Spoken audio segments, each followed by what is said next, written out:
तो last lecture में हम लोगों ने क्या किया था, हम लोगों ने प्रोग्राम देखा था। प्रोग्राम था हमारा कि चेक करना था कि एक नंबर इवन हो सकता है या फिर ओड हो सकता है।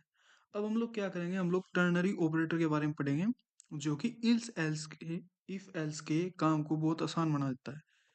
फिलहाल टर्नरी ऑपरेटर क्या होता है, ये एक शॉर्ट हैंड होता है जिसमें आपके इफ एल्स स्टेटमेंट से आपको बहुत ज़्यादा राहत मिलने वाली है। ये भी सिमिलर वर्क करता है इफ एल्स के ही। तो इसमें आप लोग को क्या करना होता है, सबसे पहले आपको अपनी कंडीशन लिखनी होती है, फिर उसके बाद क्वेश्चन मार्क, एंड देन आपको पहला एक्सप्रेशन लिखना होगा, फिर आपको सेकंड एक्सप्रेशन लिखना होगा। इसका मतलब होता है यदि आपका पहला स्टेटमेंट ट्रू है तो ये वर्क करेगा, अगर ये ट्रू नहीं है तो आपका नेक्स्ट स्टेटमेंट फॉल्स देगा।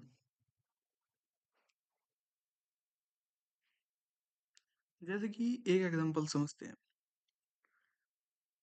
आप लोगों ने एग्जांपल देखा होगा, इसमें हम लोग क्या कर रहे हैं कि चेक कर रहे हैं कि आपको एक नंबर दे दिया है, एक स्ट्रिंग रिजल्ट आपने डिक्लेयर कर दी है, और आपने कहा है कि अगर आपका जो नंबर है वो ग्रेटर देन 5 है तो रिजल्ट लिख दिया ग्रेटर देन 5, या फिर एल्स अगर जो ऐसा नहीं है तो इसका मतलब लेस देन और इक्वल टू 5। ये आप लोगों ने प्रिंट करवाया इफ एल्स के थ्रू। अब इसको एक लाइन में करते हैं, कैसे? आप लोगों ने एक स्ट्रिंग रिजल्ट नाम का वेरिएबल बनाया है जिसके अंदर आप लोगों ने क्या किया, कंडीशन लिख दी अपनी कि नंबर जो है वो 5 से ग्रेटर है। फिर उसके बाद आप लोगों ने जैसे जैसे लिखना होता है वो लिख दिया। अगर ये कंडीशन ट्रू हुई तो ग्रेटर देन 5 प्रिंट हो जाएगा आपका, और अगर ऐसा नहीं है तो लेस देन और इक्वल टू 5 ये आपका प्रिंट हो जाएगा। ये होता है टर्नरी ऑपरेटर का यूज। तो चलिए इसको परफॉर्म करके देखते हैं।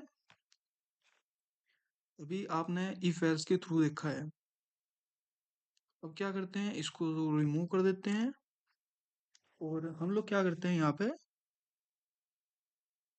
एक दूसरा वेरिएबल ले लेते हैं स्ट्रिंग वाई नाम से। कुछ भी ले सकते हैं आप स्ट्रिंग का नाम, तो मैंने वाई नाम से लिया है।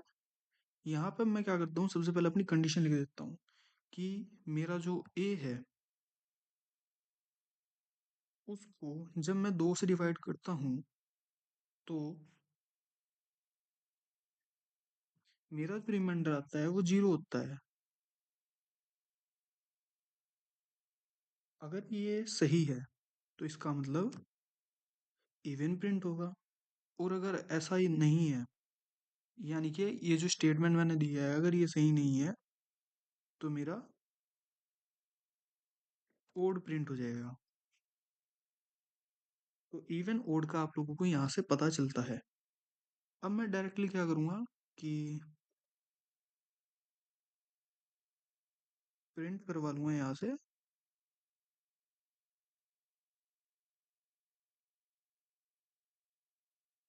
अपने वाई को।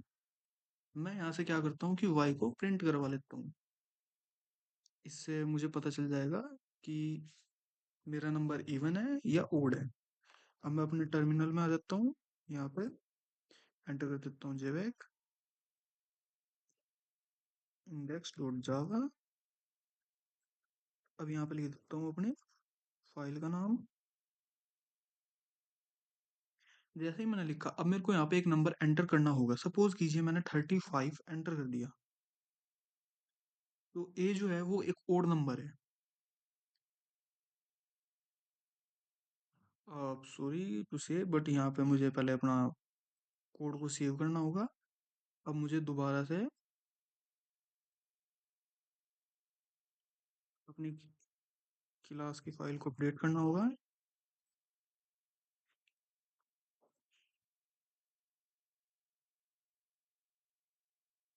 तो यहाँ पर आ जाएगा। अब मैंने 35 एंटर किया तो मुझे ओड मिला, और यही काम मैं दोबारा करता हूँ तो मैंने 34 एंटर किया तो मुझे इवन मिला। अच्छा हाँ, मैं एक चीज़ और बता देता हूँ आपको। जैसा कि आप लोगों को यहाँ पे दिख रहा होगा कि मुझे बार बार अपनी फाइल को अपडेट करना होता है यदि मैं उसी सेम फाइल में दूसरा कोड लिखना चाहता हूँ तो। इसका रीज़न ये होता है कि मुझे इंडेक्स डॉट क्लास वाली फाइल अपडेट करनी होती है, या फिर मुझे एक दूसरी फाइल बनानी होती है फिर उसकी दोबारा क्लास बनानी होती है। इसका रीज़न ये होता है